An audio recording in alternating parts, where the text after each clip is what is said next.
The stars seemed to bow before the massive ship called Eternity. It moved slowly through space, larger than some moons, its surface shining with lights that looked like tiny stars. For thousands of years, the beings who lived inside this enormous ship had told everyone in this part of the galaxy that they were gods. Most believed them. High Elder Day stood on the main viewing platform of Eternity. He was tall and thin, with pale blue skin that seemed to glow slightly in the dim light. His eyes, completely black without any white parts, looked out at the stars. He wore long robes decorated with symbols that most species in the galaxy recognized as holy signs. "Another world requests our blessing." "High Elder," said Commander Tay as he entered the room. Tay was shorter than Day but moved with the confidence of someone used to being obeyed. His uniform, though simple compared to Day's robes, carried small marks that showed he controlled the Shin military forces.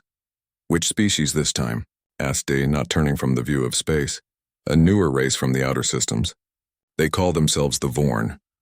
They have just discovered faster-than-light travel and found one of our temples. They wish to give tribute." Day smiled slightly. "The usual arrangement, then. Accept their gifts, show them a few miracles, and add them to our followers." The Shin had been doing this for so long it was almost boring. Any race that discovered space travel eventually found evidence of the Shin. The massive temples built on thousands of worlds. The technology that could do things most species thought impossible. The long history of the Shin guiding the development of the galaxy. It all led to the same conclusion for most. The Shin must be gods. The truth was simpler. The Shin had simply been the first in this part of the galaxy to develop advanced technology. Over time, they found it easier to be worshipped than to explain science to less developed species. Power came more easily when others thought you were divine. In another part of Eternity, scientist Jin worked in her laboratory. Jin was respected even among the Shin for her brilliant mind. Her lab was filled with equipment that could change matter at its smallest levels, heal any injury, or create energy from seemingly nothing. Today, Jin was working on something new.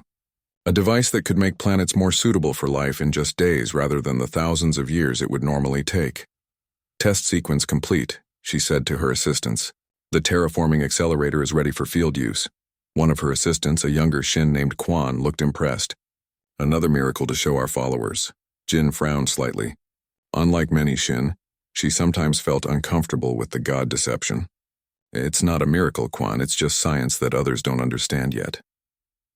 "Isn't that the definition of a miracle to lesser beings?" Quan asked with a smile. Before Jin could answer, a message came through the ship's communication system. "All senior Shin to the council chamber. New species contact protocol activated." Jin sighed and put down her tools. New species contact was always the same.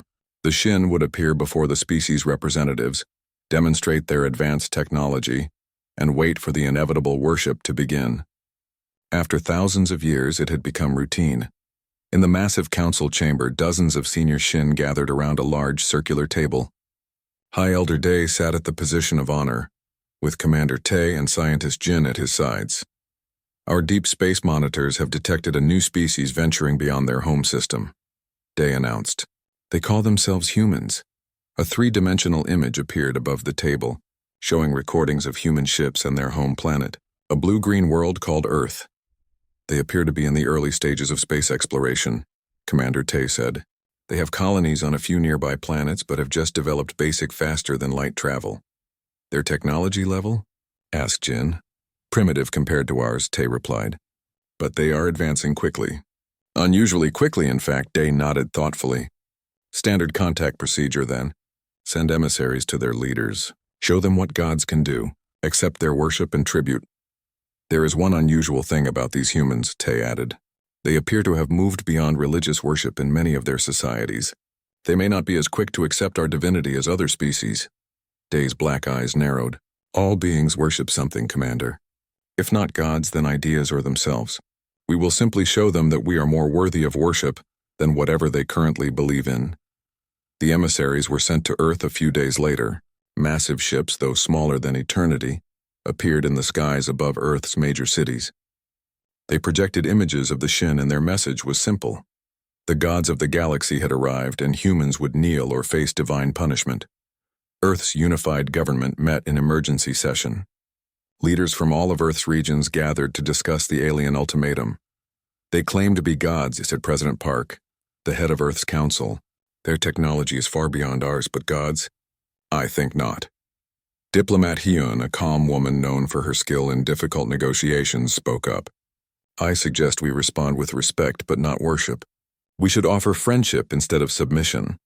The council agreed, and Hyun prepared a message to send to the Shin ships. The message was polite but firm.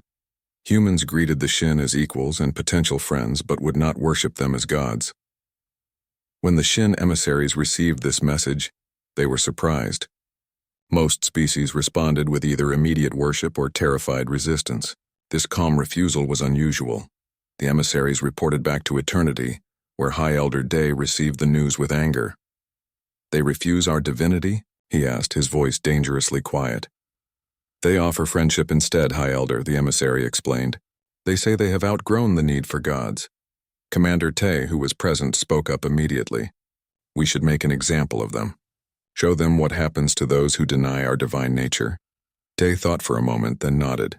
Prepare a demonstration of our power. Target their outer colonies, not their homeworld. Let them see what happens to those who refuse to kneel before gods. 3 days later, 3 human colony worlds received visitors. Shin ships appeared in orbit without warning. There was no communication, no ultimatum. The ships simply arrived and then unleashed weapons that turned thriving colonies into ash and ruin. Millions died in hours. The few survivors sent desperate messages back to Earth, describing the devastation in terrified voices before they too fell silent. On Earth, the news was met with shock and grief that quickly turned to anger. Humans had faced many challenges in their history. They had nearly destroyed themselves more than once before finally uniting as one people, but they had never encountered beings with the power and cruelty of the Shin. In an underground facility beneath Seoul, Earth's military leaders gathered. The room was simple but secure, with screens showing the destruction of the colonies playing silently on the walls. Admiral Song, a veteran of Earth's last wars, looked at the images with a face like stone. They want us to worship them as gods, he said quietly. But I remember from old stories that humans once had gods of their own. And in those stories, sometimes humans found ways to kill gods. President Park looked at the Admiral. What are you suggesting? These beings, these Shin, they have weakness. All living things do. They rely on their advanced technology to appear godlike. We need to find that weakness. And then? Asked the President. Admiral Song's eyes were hard as he looked at the images of destruction again. And then we build a weapon to kill gods. Back on Eternity, High Elder Day received word of the destruction of the human colonies. Have the humans responded to our demonstration? He asked. Commander Tay checked the latest reports. No, High Elder. There has been no communication from Earth. Day frowned. Strange. By now they should be either begging for mercy or preparing some futile resistance. Perhaps they are in shock, Tay suggested. Perhaps, Day agreed. Give them time to understand what they face. They will kneel eventually. They all do. But on Earth, humans were not preparing to kneel. They were preparing for war. Not a war like any they had fought before, but a war against beings who claimed to be gods. In secret facilities around the world, scientists studied every piece of information they had about the Shin and their technology.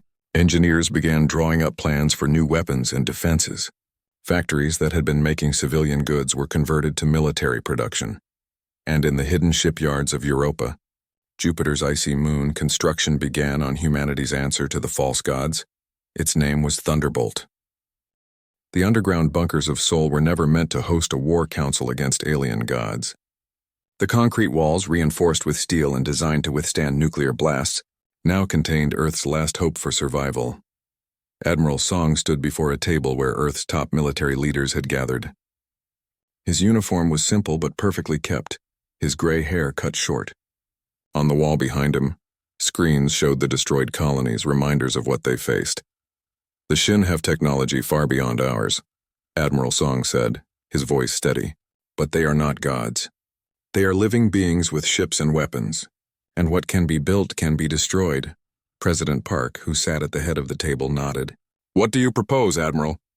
Project Thunderbolt, Song replied, touching a control that changed the screens to show designs for a warship unlike any Earth had built before. A weapon designed specifically to fight the Shin.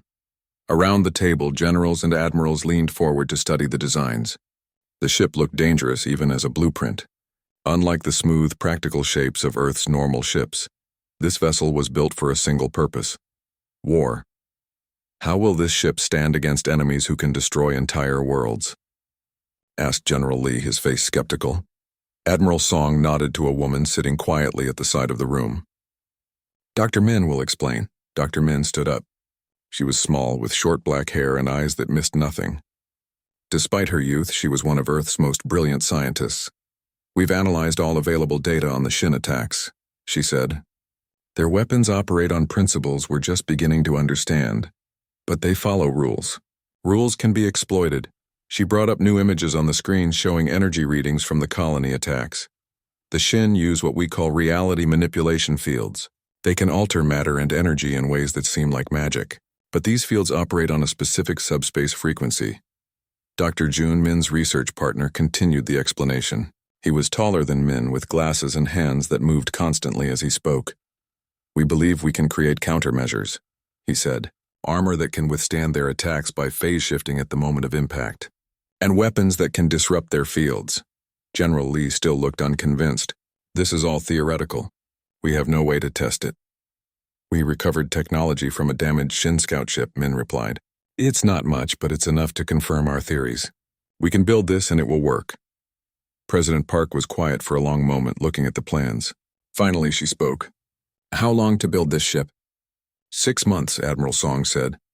Working around the clock, using every resource we have. The president looked around the table. The Shin will likely attack again before then. Yes, Admiral Song agreed. We'll lose more colonies, possibly major cities on Earth. But if we succeed, we'll have a chance to fight back. President Park stood up. Begin immediately. This project has highest priority. Whatever you need, you'll have. As the meeting ended, Dr. Min approached Admiral Song. Sir, we need a crew for this ship. Not just any soldiers, but the best. Admiral Song nodded. I already have someone in mind to command her. On Europa, Jupiter's icy moon construction began the very next day. Deep beneath the frozen surface, shipyards that had been building science vessels and colony ships were quickly converted. The Thunderbolt began to take shape. Captain Sue arrived 2 weeks later. He was not what many expected for the commander of humanity's most important warship.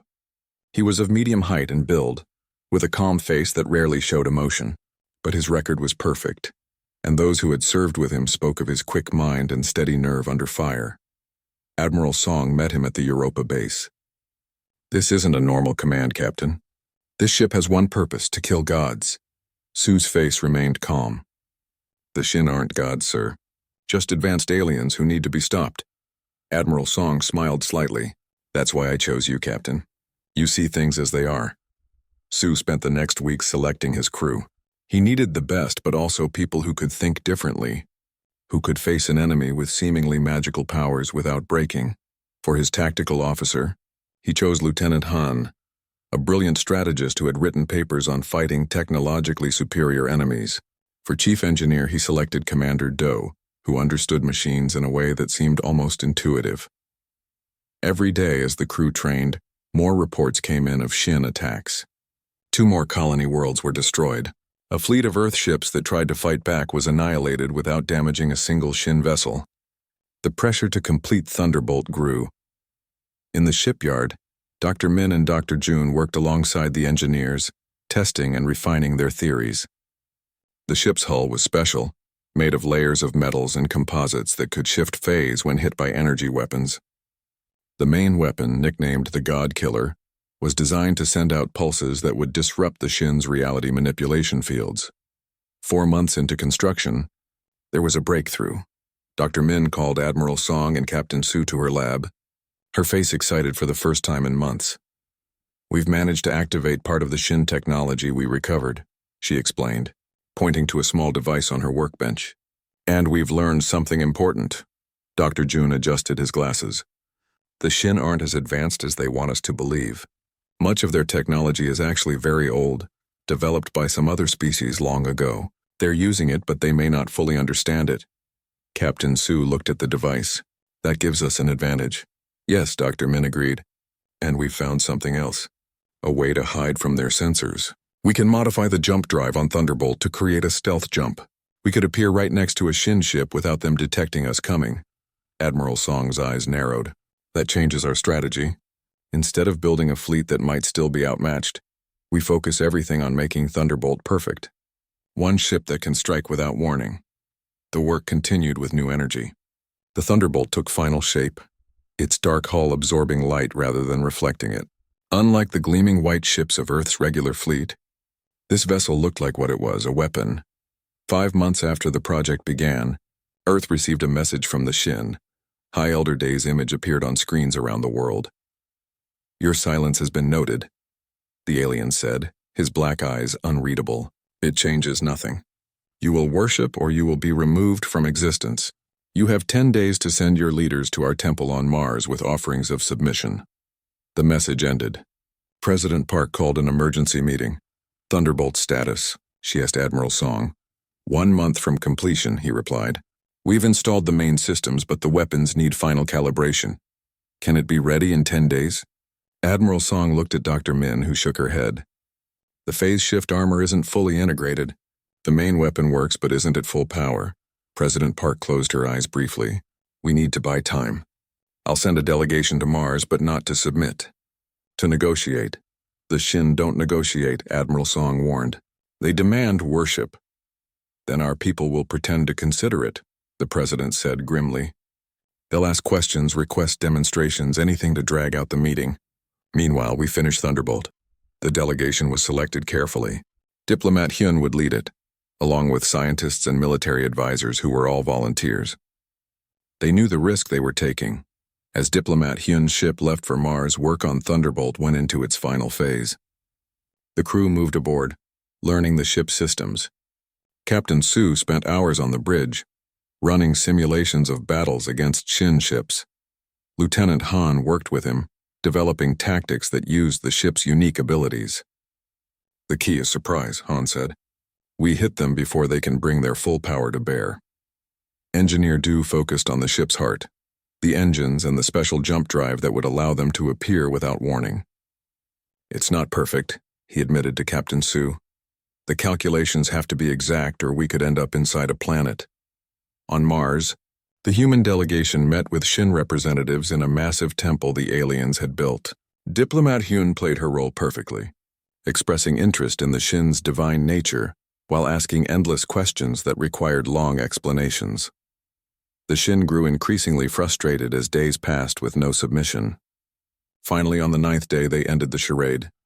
"You are not here to worship," the Shin leader said to Hyun. "You are stalling." Hyun's face remained calm. "We are trying to understand what you offer in exchange for our worship." "We offer continued existence," the Shin replied. "Your time is up. Your delegation will remain here as prisoners. Tomorrow, we will destroy your world's largest city as a final lesson." Back on Earth, Admiral Song received the news with a grim face. "Thunderbolt status?" he asked Dr. Min. "We've finished integrating the phase shift armor," she said. "The main weapon is at 85% power. It's not perfect, but it will have to do," Admiral Song finished. He looked at Captain Su. "Your orders are simple, Captain. Take your ship and save our people on Mars. Then do what damage you can to the Shin." Captain Su saluted. "We'll do more than damage, sir. We'll show them that humans don't need gods and we don't fear false ones either." The Thunderbolt left its dock on Europa that night. From the outside, it looked almost complete. The warship Thunderbolt moved silently through space. Its dark hull absorbed nearby starlight instead of reflecting it. From the command chair, Captain Su watched his crew prepare for humanity's first real strike against the Shin. "Stealth systems active," reported Lieutenant Han from the tactical station. Her fingers moved quickly over the controls, checking weapons status. "Enemy has no idea we're coming," jump drive charged, added Commander Du from engineering. "Ready for stealth jump on your command," Captain Su nodded. "Our mission is clear. The Shin are holding our diplomatic team on Mars. We go in, extract our people, and test Thunderbolt's capabilities against real Shin technology." The bridge was silent. Everyone knew that no human ship had ever successfully fought the Shin. The aliens' advanced technology had easily destroyed entire fleets in previous encounters. "We jump in 5 minutes," Su continued. Remember your training. The Shin aren't gods. They're just aliens with advanced technology. Technology that we've now learned to counter. Lieutenant Han looked up from her station. Sir, I'm picking up a distress signal. It's not coming from Mars. Source? Sue asked, frowning. A human scientific outpost on Ganymede. They're under attack by Shin enforcers. Captain Sue hesitated. Their mission was to go to Mars, but another human settlement was in immediate danger. Show me, he ordered. The main screen displayed a small research base built into the rocky surface of Ganymede, Jupiter's largest moon. Several smaller Shin vessels surrounded it. These weren't the massive ships that had destroyed colonies, but smaller craft used to enforce the Shin's will on worlds that had already submitted. Why would they attack a research outpost? Asked Communications Officer Yoon, a young woman who was the newest member of the bridge crew. The Shin don't tolerate any human activity that isn't focused on worshipping them, Lieutenant Han replied. A science base is an act of defiance in their eyes. Captain Sue made his decision quickly. Change of plans. We jump to Ganymede. It's closer, and those people need immediate help. The diplomatic team on Mars will have to wait. Commander Du looked concerned. Captain, this will be our first real combat test. Wouldn't it be safer to stick to the original mission? There's no safe mission against the Shin, Sue replied firmly. Plot the jump.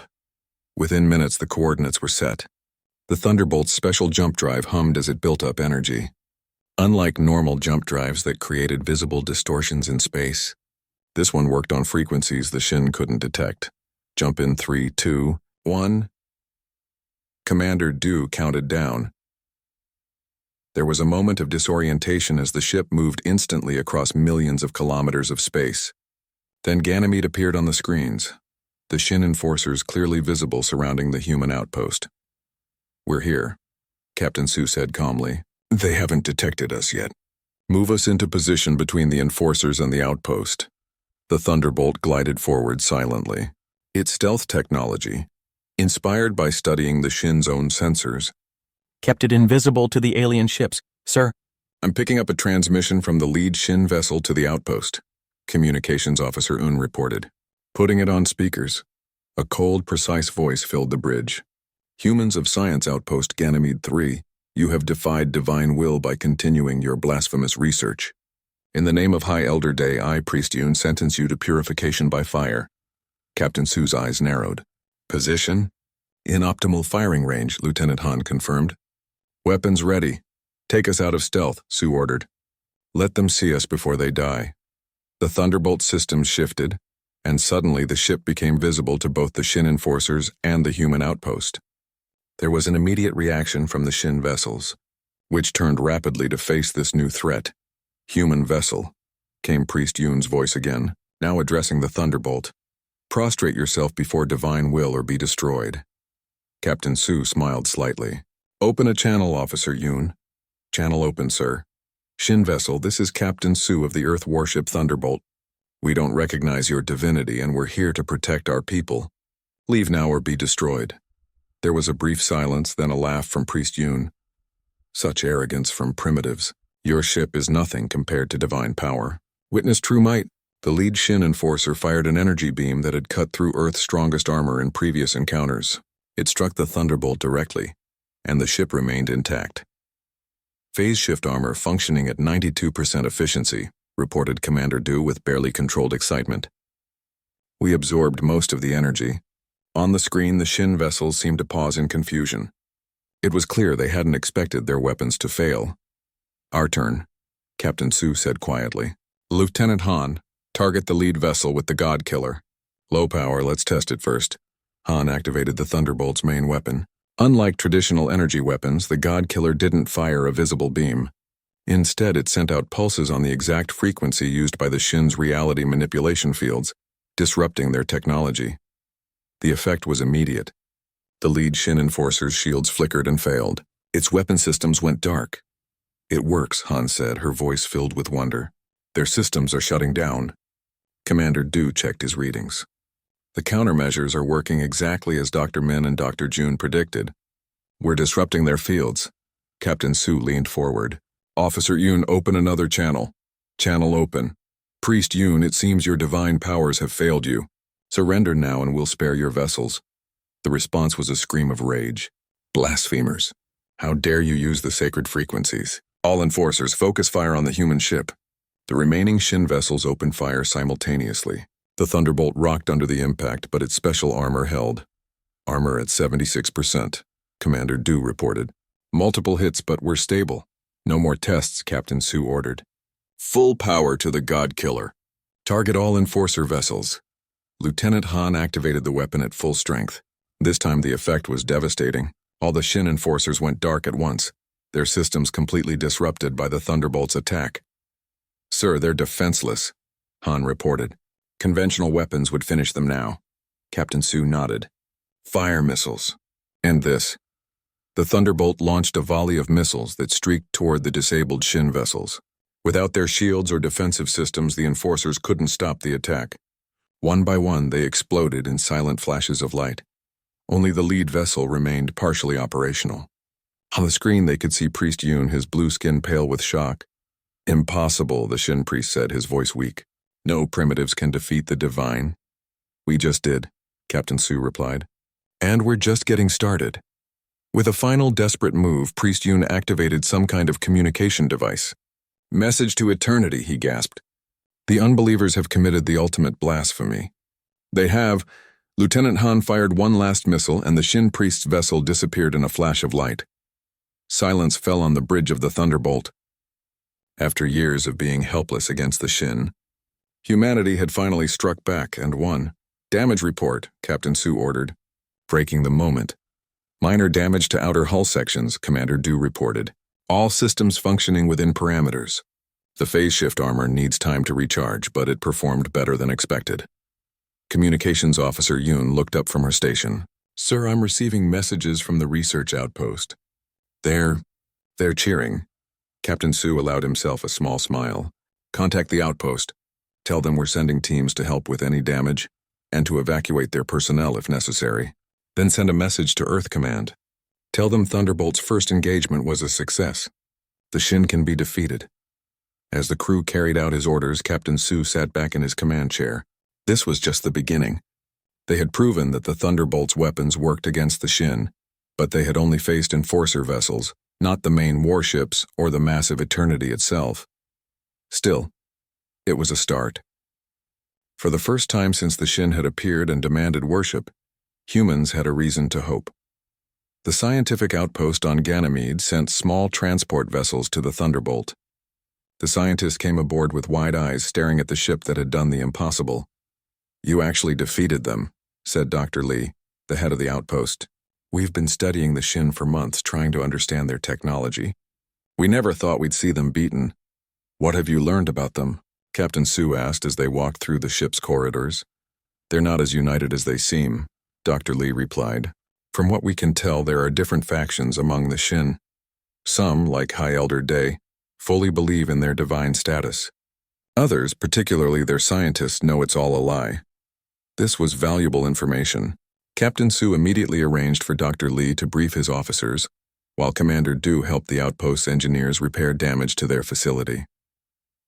Later, in the Thunderbolt's conference room, the senior officers gathered to plan their next move. The Shin will know about our ship now, Lieutenant Han said. We've lost the element of complete surprise.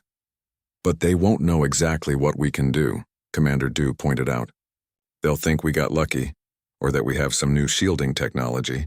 They won't realize we can actively disrupt their reality manipulation fields. The news of the Thunderbolt's victory spread through the Eternity like a virus, infecting the Shin's perfect world with something they had not felt in thousands of years. Fear. High Elder Day sat motionless on his raised seat in the council chamber. Around him, other Shin leaders argued loudly about how to respond to this unexpected threat. It was only a small group of enforcers, Commander Tay said, trying to calm the others. Not our main warships. The humans got lucky, nothing more. Lucky? Asked one of the older council members. No species has ever damaged our ships before, not in all our history. This is more than luck. High Elder Day raised a hand and the room fell silent. What bothers me, he said quietly, is not that they destroyed a few enforcers. It's how they did it. The report mentioned our system simply stopped working. Commander Tay nodded reluctantly. Yes, High Elder. The humans seem to have developed some kind of weapon that interferes with our reality manipulation fields. Impossible, said another council member. The primitives couldn't possibly understand our divine technology. Scientist Jin, who had been silent until now, spoke up. They may understand it better than we do. All eyes turned to her. Jin was respected for her brilliant mind, but this statement bordered on blasphemy. Explain, Day ordered. Most of our technology was not created by us, Jin said carefully. We found it thousands of years ago in the ruins of what we now call the Ancients. We learned to use it, but there are aspects of it we've never fully understood. High Elder Day's black eyes narrowed. You suggest these humans, these newcomers, understand the divine gifts better than we do? I suggest they've approached it differently, Jin replied. We've spent millennia using this technology to maintain our position as gods. They're looking at it with fresh eyes as scientists rather than priests. Commander Tay slammed his hand on the table. This is dangerous talk. The humans are nothing but primitives who need to be taught their place. I suggest we gather our main battle fleet and destroy their homeworld immediately. There were murmurs of agreement around the table, but Jin shook her head. Before we commit to that, I would like permission to study this human ship. Let me send probes to gather data. We should understand what we're facing. High Elder Day considered for a moment, then nodded. Do it, but quickly. In the meantime, Commander Tay, prepare the fleet. If Jin's research doesn't yield answers soon, we will crush the humans with overwhelming force. As the meeting ended, Jin returned to her laboratory. Unlike most Shin spaces, which were decorated with religious symbols and ornate designs, Jin's lab was simple and practical. Here, science mattered more than appearances. She activated a series of small probe ships, specially designed to be nearly undetectable. Find this human vessel, she instructed her assistants. Observe it, record everything, but do not engage. We need information, not another defeat. The probes left the eternity silently, spreading out to search for the Thunderbolt. Meanwhile, the Thunderbolt itself was approaching Mars, home to one of the largest Shin temples in the solar system, and the place where Earth's diplomatic team was being held prisoner. Captain Su studied the tactical displays on the bridge. What are we facing, Lieutenant Han? Han gestured at the screen. 3 Shin warships in orbit around Mars. Larger than the enforcers we defeated at Ganymede, but not their main battle cruisers. The temple itself has defensive systems, but our intelligence suggests they're mainly designed to prevent escape, not repel attack. And our people? Su asked. Communications Officer Yoon looked up from her station. According to the last transmission we received, the diplomatic team is being held in the central chamber of the temple. Diplomat Hyun and 11 others. Captain Su nodded. Our priority is to rescue our people. But I also want to make a statement. The Shin have used this temple to intimidate and impress visitors for decades. I want every species in this system to see it burn. Commander Du, who was monitoring the ship's systems, looked concerned. Captain, the phase shift armor is still not fully recharged from our last engagement. If all 3 warships target us at once, we might not hold. Then we'll have to be clever, Su replied. Lieutenant Han, what's the largest body near Mars that could hide our approach? Han checked the sensors. Phobos, sir. Mars's larger moon. It could conceal us until the last moment. Set course for Phobos, Su ordered. We'll use it for cover, then make a stealth jump directly to the temple. Hit hard and fast before the warships can respond. The Thunderbolt moved silently toward Phobos, using the small moon to shield it from the Shin warship's sensors. As they approached, Communications Officer Yoon made a discovery. Captain, I'm picking up transmissions from the temple to ships in orbit. But not just to the Shin warships. There are other vessels there, trading ships from various species. This was unexpected but potentially useful. Can you identify them?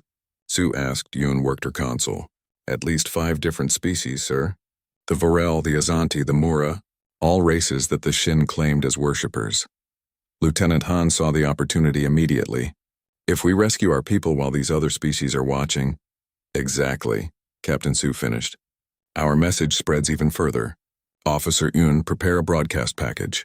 I want footage of everything we do here ready to transmit to every ship in the system. As they neared Phobos, one of Jin's probes detected them. It kept its distance, recording the human ship's movements while transmitting data back to the eternity. In her lab, Jin received the information with growing concern. The human vessel was more advanced than she had expected. Its design was completely different from normal human ships, purpose-built for combat against the Shin. "They've been studying us," she murmured, reviewing the probe's data. "And they've developed countermeasures specifically against our technology." She immediately sent a warning to Commander Tay, but it was too late. The Thunderbolt had already made its move. From behind Phobos, the human warship activated its stealth jump drive, disappearing from the probe's sensors. A moment later, it reappeared directly above the Shin temple on Mars. "Jump successful," Commander Du reported on the Thunderbolt's bridge. "We're in position." "God Killer at full power," Lieutenant Han added. "Targeting the warships first," Captain Su nodded. "Fire." The Thunderbolt's main weapon activated, sending invisible pulses at the exact frequency to disrupt Shin technology. The effect was even more dramatic than at Ganymede. All three warships suddenly went dark, their systems failing completely. "The temple's defenses are also down," Han reported. "They're completely vulnerable." "Send in the extraction team," Su ordered. "And keep broadcasting. I want every ship in orbit to see this." A small shuttle left the Thunderbolt, heading for the temple's main entrance. Inside were Lieutenant Han and a team of soldiers, all wearing armor designed to resist any Shin weapons that might still be working. The temple itself was massive, built to impress and intimidate.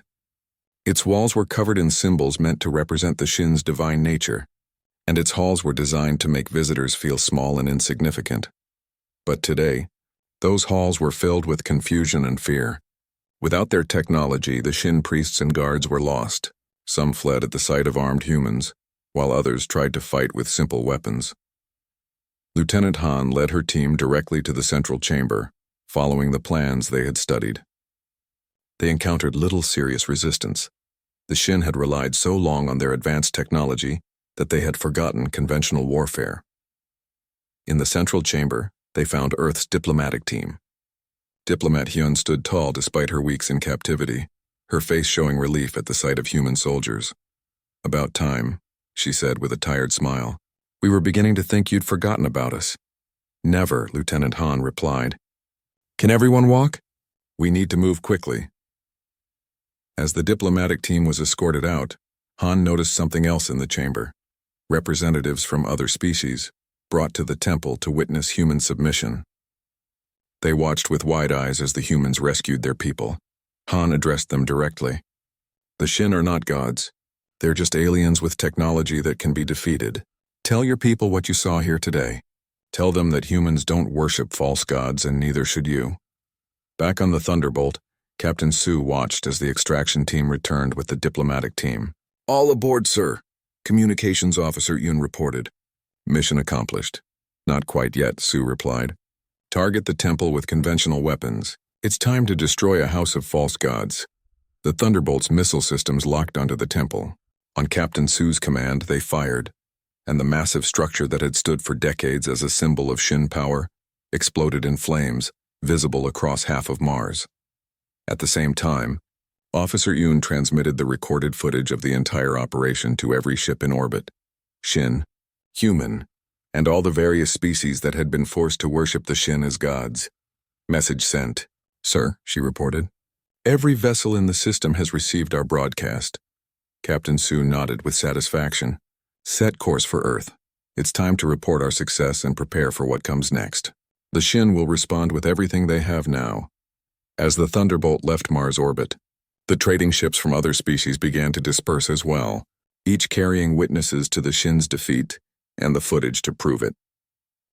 The massive world ship Eternity hung in orbit around Yong, the Shin holy world. Around it gathered the largest fleet the galaxy had ever seen. Thousands of warships, from small fast attack vessels to enormous battle cruisers, formed a defensive wall protecting the false god's most sacred site.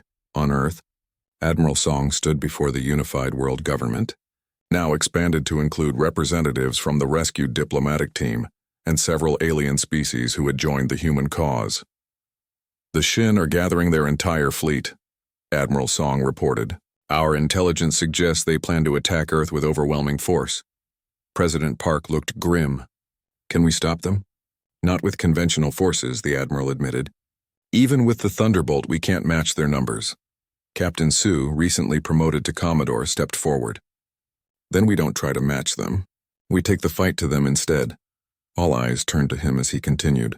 The Shin are gathering at Yong to protect their world ship and their holy sites. That makes them predictable. While they prepare to attack us, we strike first at their heart. With one ship? President Park asked skeptically. Not just one, Commodore Sue replied. We've been working day and night since the Thunderbolt's success. 6 more ships of the same class are nearly complete, and we have allies now. He gestured to the representatives from other species who had joined Earth's cause, the aquatic Mura, the crystalline Azanti, and others who had suffered under Shin rule. Together we can end the reign of false gods, Sue said firmly. After much discussion, the plan was approved. Earth would lead a coalition fleet to attack Yong directly. It was a desperate gamble, but waiting for the Shin to bring their full might against Earth would be even more dangerous. In the shipyards of Europa, the final touches were put on Earth's new fleet.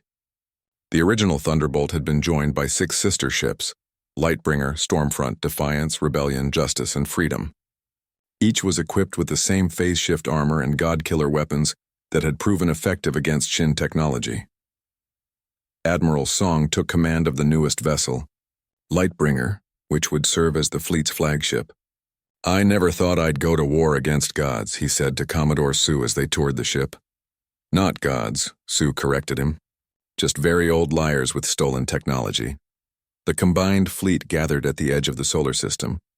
Along with Earth's 7 advanced warships, vessels from 23 formerly subjugated species joined the cause. Many were simple trading ships hastily converted for battle, but their crews were determined to end Shin tyranny. Communications Officer Yoon, now serving on the Lightbringer with Admiral Song, coordinated between the diverse fleet. It's amazing, she told the Admiral. Some of these species have been enemies for generations, because the Shin played them against each other. Now they're fighting side by side. Admiral Song nodded. Nothing unites like a common enemy. Before they departed, Admiral Song addressed the entire coalition fleet. His message was translated into dozens of languages for the alien crews. For thousands of years, the Shin have claimed to be gods. They've demanded worship, taken tribute, and punished anyone who questioned them. Today we show them that no being in this galaxy deserves to be worshipped. Today we fight for freedom, not just for humans, but for all species. The journey to Yong would take several days, even using the fastest jump drives. During that time, Commodore Sue gathered his officers to review their strategy. The key is the eternity itself, he explained, pointing to holographic images of the massive world ship. It's not just their home, it's the center of their religious authority. If we can capture or destroy it, the Shin's divine image is shattered forever. Lieutenant Han, who had been studying Shin fleet movements, looked concerned. The defensive line around Yong is formidable. We'll take heavy losses breaking through. That's why we don't break through, Sue replied. We use the stealth jump technology to bypass their defenses entirely. Our 7 ships will jump directly to the eternity, while the rest of the fleet engages the Shin forces as a distraction. It was a bold plan, and dangerous. The stealth jump technology had never been used for such a precise target, especially with multiple ships. If they appeared even slightly off course, they could materialize inside solid matter with catastrophic results. As the fleet approached Shin space, they received an unexpected transmission. It came on a secure frequency that shouldn't have been known to anyone outside Earth's military. This is Scientist Jin of the Shin Collective, said a calm female voice. I wish to speak with your leaders. After careful scanning to ensure this wasn't a trap, Admiral Song agreed to speak with Jin. Her image appeared on the Lightbringer's main screen. She was clearly Shin, with the characteristic blue skin and black eyes, but her manner lacked the arrogance typical of her species. I know you're coming to attack Yong, she said without preamble. I want to help you. Admiral Song's eyes narrowed. Why would a Shin help us destroy their own people? I don't want to destroy my people, Jin replied. I want to free them. Not all Shin believe in this divine charade. Some of us have known for centuries that we're just using technology we barely understand to oppress others. It's time for it to end.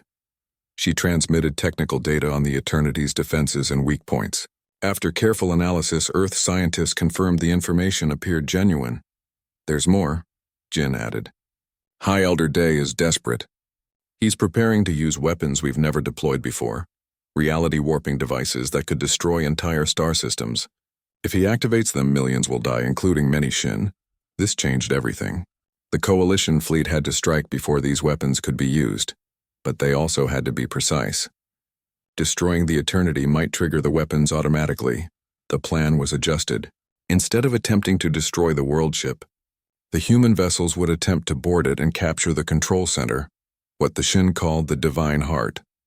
As the fleet made its final approach to Yong, they received a galaxy-wide transmission from High Elder D himself. "Attention, rebellious species," his cold voice announced. "Your defiance of divine will end now. Return to worship and submission, or witness power beyond your comprehension. This is your final warning." Admiral Song's response was brief. "We don't believe in gods anymore." The battle began moments later. The main Coalition fleet emerged from jump space at the edge of the Yong system. Immediately, the Shin defensive line moved to engage them.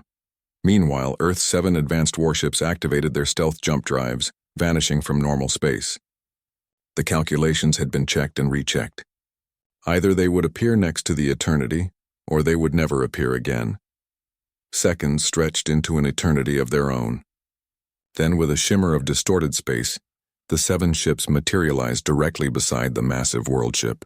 They were perfectly positioned, just outside its defensive perimeter. All ships present and accounted for, Communications Officer Yoon reported with relief.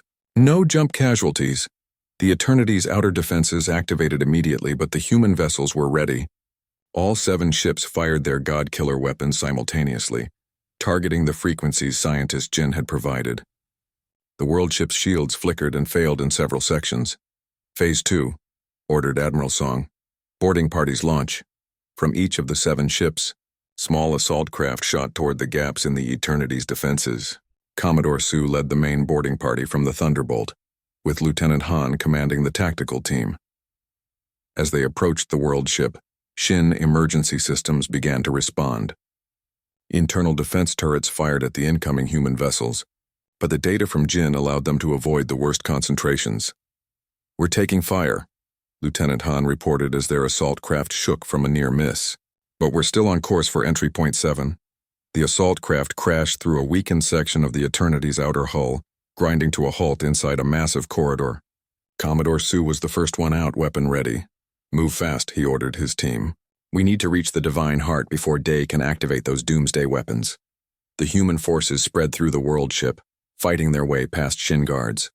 Unlike the priests and enforcers they had encountered before, these were elite soldiers, trained for combat even without their advanced technology. The fighting was fierce and costly. Meanwhile, Communications Officer Yoon had established a link with scientist Jin, who was helping guide them through the Eternity's labyrinthine interior. "The Divine Heart is at the center of the 7th level," Jin explained, sending schematics to the human teams. "But be careful. High Elder Day will have his most loyal followers with him." As the boarding parties pushed deeper into the Eternity, the battle outside continued to rage. The Coalition fleet was taking heavy losses against the Shin Armada, but they were fulfilling their purpose, keeping the main Shin forces occupied while the real mission progressed inside the world ship. Commodore Su's team finally reached the approaches to the Divine Heart, only to find themselves facing the most elite of the Shin guards. These warriors wore armor that seemed to function despite the god-killer's effects, and they fought with a religious fervor. "They're using personal generators," Lieutenant Han realized as her weapons had minimal effect on their armor.